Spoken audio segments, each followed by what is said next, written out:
एक दिन की बात है कि महाराज शिवी अपने राज सिंहासन पर बैठे हुए थे, तो इंद्र ने बाज पक्षी का रूप धारण किया और अग्नि देवता ने कबूतर का रूप धारण किया। बाज कबूतर को झपट रहा है, कबूतर जाकर के महाराज शिवी की गोद में बैठ गया। ऐसे गोद में दुलार करने लगे शिवी जी। सामने देखा बाज ने कहा, सावधान राजन, आपको तो बहुत धर्मात्मा कहा जाता है, फिर आप ये धर्म विरुद्ध आचरण कैसे कर रहे हैं?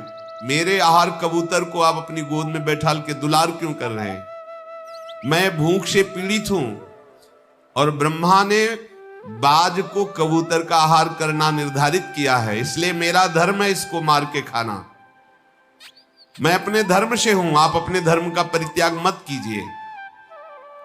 महाराज शिवी बोले, पक्षीराज, ये कबूतर तुमसे डर कर घबरा कर मेरी शरण में आया है, ये अपने प्राण बचाने के लिए मेरा आश्रय लिया है।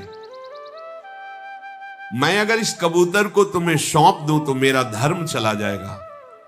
धर्म रहित जीवन व्यर्थ है। देखो, ये कथाएं, हर कथा से हमें उपदेश मिलते हैं। अगर कोई हमारी शरण में आ गया है तो हमारे प्राण भले चले जाए। शरणागत को जे तजई निज अनहित अनुमान, ते नर पावर पाप में तिन्हें बिलोकत आन।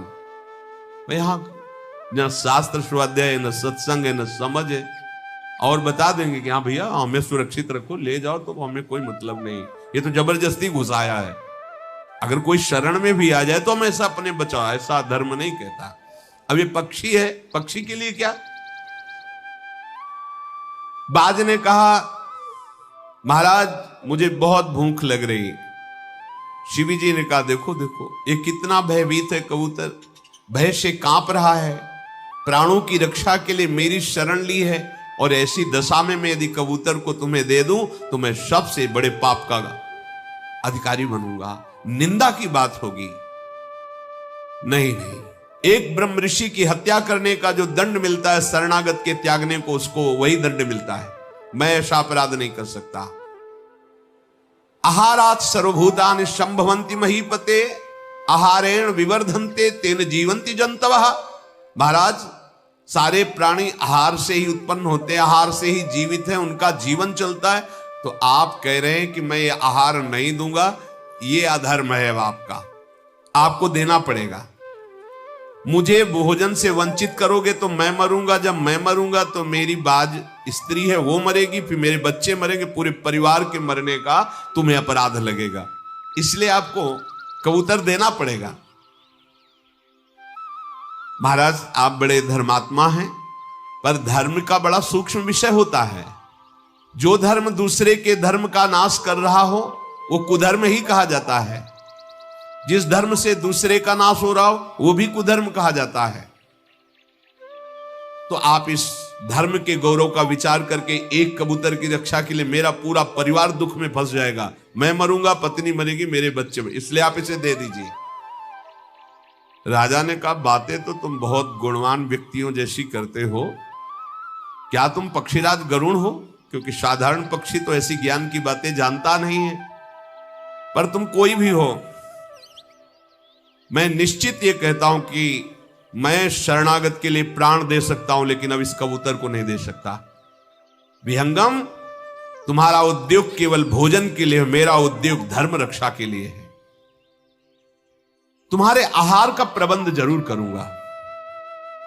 इस कबूतर की अपेक्षा जो तुम बोलो, जिसका मांस बोलो, वो मैं तुम्हें दे दूं। बाज ने बोला कि तुमने कभी सुना है कि बाज ने सुअर खाया है कि हिरन खाया है? बाज कबूतर खाता है। मुझे कबूतर का ही मांस चाहिए और किसी का मांस नहीं। विधाता ने मेरे लिए आहार निश्चित किया है, सनातन काल से चला आया है कि बाज का आहार कबूतर है। तुम धर्म के सारभूत तत्व को जानने वाले हो, इसलिए आप ठीक निर्णय कीजिए। राजा ने कहा, मैं शिवी देश का राज्य तुम्हें सौंप सकता हूं, जो तुम कहो सब दे सकता हूं, कबूतर को नहीं। शरण लेने वाले इस कबूतर की रक्षा में निश्चित करूंगा। हाँ, तो यदि आपको इतना कबूतर पर स्नेह उमड़ आया है तो आप अपने शरीर का मांस काटिए और इसके बराबर मुझे दीजिए, मैं संतुष्ट हो जाऊंगा। महाराज शिव भी बड़े प्रसन्न हुए और कहा, ये कह करके तुमने बड़ा उपकार किया, ये बड़ा उपकार किया। देख लो कितना बड़ा धर्म होता है। धर्म की रक्षा के लिए अपने हाथ से अपने मांस को काट कर रख रहे। साधारण पक्षी कबूतर उसकी रक्षा के लिए मेरा मांस मांग करके तुमने उपकार किया। तराजू मंगाया गया, एक पल्ले में कबूतर रखा गया। महाराज शिवी जंघा का मांस, यहां मांस होता है, जरा सुई चुभो के देखो, मांस काट करके रखा। वो कबूतर हो तो तौल जाए, भगवान अग्निदेव हैं। फिर इस जांग का मांस काट के रखा, कबूतर यहां का मांस काट के रखा, छाती वक्षा स्थल का मांस काट के रखा। फिर स्वयं बैठ गए, मुझे खा लो, कबूतर को।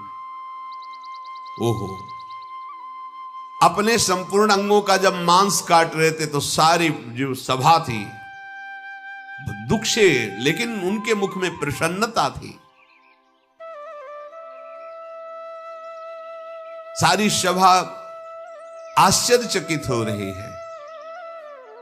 जब उन्होंने कहा मुझे खा लो, कबूतर को नहीं, प्रकट हो गए उनका, मैं बाज नहीं हूं, ये कबूतर नहीं, मैं देवराज इंद्र हूं और ये अग्नि देवता है, आप स्वस्थ हो जाओ।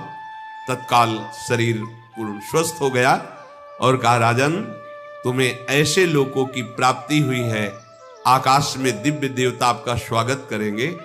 आपने कबूतर के लिए अपने देश और अपने शरीर को समर्पित कर दिया।